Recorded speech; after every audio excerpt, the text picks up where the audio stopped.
Friends, कैसे हो आप लोग। स्वागत है आपका अपने channel math research centre answer पर। तो फ्रेंड्स, आज मैं फिर से लेके आया हूँ बहुत ही ज़्यादा प्रेरणादायक कहानी।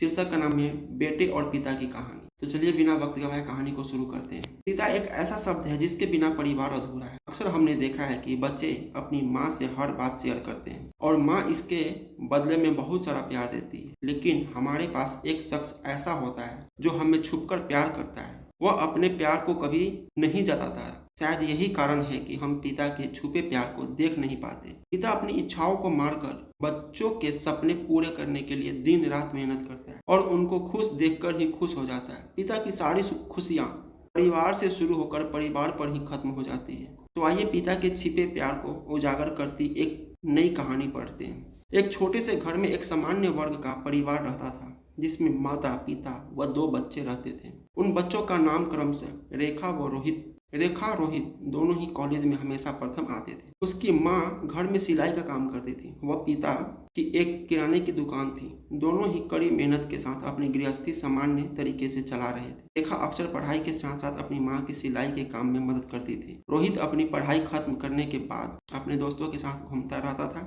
जब कभी रोहित के पिता उसे दुकान पर काम करने के लिए बुलाते तो वह बहाना बनाकर दोस्तों के साथ चला जाता है। रोहित के इसी रवैये से उसके पिता परेशान थे। इसी कारण वे रोहित को डांटते व जली कटी सुनाते। रोहित को लगता कि उसके पिता उसकी बहन को प्यार करते हैं, उसे नहीं करते। रोहित के सभी दोस्तों के पास बाइक है, इसलिए वह अपने पिता से बाइक लेने की जिद करता है। रोहित के पिता उसे बाइक दिलाने के लिए मना कर देते हैं। इसी बात पर रोहित व उसके पिता के बीच बहस हो जाती है। तो रोहित बड़बड़ाते हुए घर से बाहर निकल जाता है। वह रास्ते में सोच रहा था कि पता नहीं कितना पैसा बचा कर रखेंगे कि मुझे एक बाइक नहीं दिला सकते। भला ऐसे भी किसी के पिता होते हैं। वह यही बड़बड़ाते हुए रेलवे स्टेशन की तरफ बढ़ रहा था कि अचानक उसके पैर में कुछ चुभने जैसा प्रतीत हुआ। तो उसने देखा कि वह जल्दी के कारण पिता के जूते पहनकर निकला है। उसके पापा के जूते में एक कील उभरी थी जो उसके पैर में चुभ रही थी। वह कील उसके पैर में घाव कर रही थी, लेकिन उस समय वह गुस्से में था।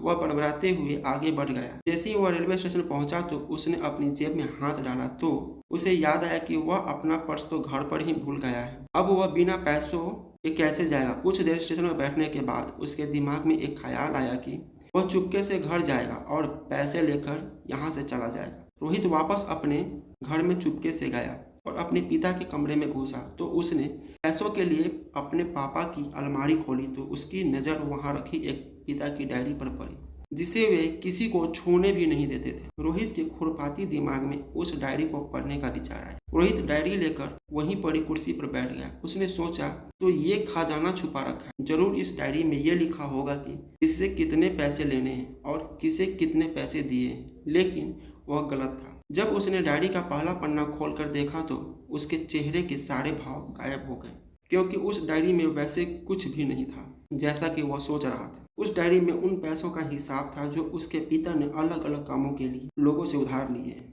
इनमें से ज्यादातर पैसे रोहित के कामों के कारण लिए गए थे। उस डायरी में एक लिस्ट थी जिसमें कंप्यूटर का नाम भी था। लिखा कुछ यूं था, 50,000 बेटे के कंप्यूटर के लिए। ये वही कंप्यूटर है जो रोहित आज भी यूज करता है, लेकिन उसे यह नहीं पता था कि उस कंप्यूटर के लिए पैसे कहां से आए। आज उसे इस डायरी से पता चला कि पैसे कहां से आए थे। उस लिस्ट में उसके कैमरे का भी नाम था जो उसने अपने जन्मदिन गिफ्ट में जिद करके लिया था, जो उसके पिता ने उसे ला कर दिया था, जिसे देखकर रोहित बहुत खुश हुआ था और उससे खुश देखकर उसके पिता उससे कई ज्यादा खुश हुए थे। अब रोहित के चेहरे पर गुस्से की जगह मायूसी आ चुकी थी। अचानक उसकी आंखों में आंसू बहने लगे। जब रोहित ने दूसरा पन्ना पलटा तो वहां कुछ इच्छाएं लिखी थी। उसके पिता की पहली इच्छा थी अच्छे जूते पहनना। रोहित को पिता की इस इच्छा को पढ़ने के बाद समझ आया कि पिताजी के जूते में निकली कील ने रोहित को सिर्फ एक बार चोट दी है, जबकि उसके पिता को न जाने कितनी चोट लगी होगी। रोहित को अपनी माँ की वही कुछ बातें याद आती है। जब भी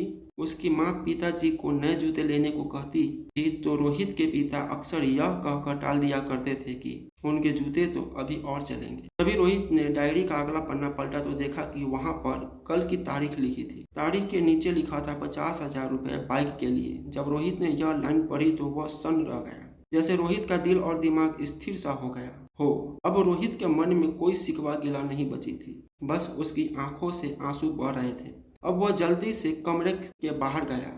घर में माँ अपना सिलाई का काम कर रही थी। और बहन गृह कार्य में व्यस्त थी। रोहित ने माँ से जाकर पूछा कि पिताजी कहाँ हैं। माँ ने कहा पता नहीं। रोहित समझ गया था कि वे कहाँ गए होंगे। वह सीधा भागकर पास वाली बाइक एजेंसी में गया। जैसे तैसे भागकर वह बाइक एजेंसी पहुंचा तो उसके पिता वहां एक बाइक देख रहे थे। उसने दौड़कर अपने पिता को गले लगाया और रोने लगा। रोहित ने नम आंखों से पिता से कहा कि पापा मुझे मोटरसाइकिल नहीं चाहिए, आप अपने लिए जूते ले लो। अब आज से मैं जो भी लूंगा वह अपने बलबूते पे अपनी मेहनत की कमाई से लूंगा। पिता अपने सपनों को मारकर बच्चों के सपने को पूरा करने के लिए सारी उम्र मेहनत करता है। पिता भी बच्चों को उतना प्यार करते हैं जितना कि माँ करती है। संसार के हर व्यक्ति को अपने माता पिता की इज्जत करनी चाहिए। अगर आपके पास माता पिता है तो आप खुश नसीब हैं। इस दुनिया में सिर्फ माता पिता ही हैं जो बिना किसी कारण आपको खुश देखना चाहते हैं, आपकी तरक्की देखना चाहते हैं। ऐसे बहुत से लोग हैं जिन्हें माँ बाप का प्यार भी नसीब नहीं होता। अतः आप अपने माँ बाप की भावनाओं का सम्मान करें, उन्हें प्यार दें। अगर आपको यह कहानी अच्छी लगी तो अपने माता पिता के पैर छूकर उनका आशीर्वाद लो और प्रण करो कि आप उन्हें कभी दुखी नहीं करोगे। तो फ्रेंड्स, कैसा लगा स्टोरी प्लीज़ कमेंट करके बताइए और चैनल को सब्सक्राइब जरूर कीजिए। मिलते हैं अगले स्टोरी में।